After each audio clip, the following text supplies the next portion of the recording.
बिस्मिल्लाहिर्रहमानिर्रहीम, अस्सलाम वालेकुम। पीवीटी न्यूज़ एचडी के साथ मैं हूं सोहेल चौधरी। नजर डालेंगे आज की अहम खबरों पर।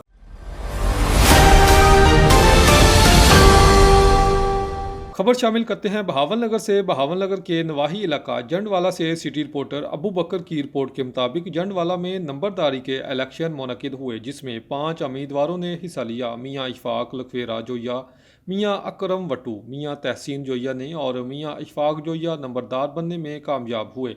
इलेक्शन एसी बहावलनगर ने मौका पर पहुंचकर अपनी निगरानी में करवाई और मियाँ इशफाक जोया नंबरदार बनने में कामयाब हुए, क्योंकि मियाँ इशफाक जोया को हाजी अब्बास जोया की मुकम्मल हमायत हासिल थी।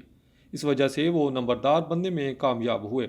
अहले इलाका और ज़िया अबूज़र सुखेरा ग्रुप की तरफ से मुबारकबाद का सिलसिला जारी है।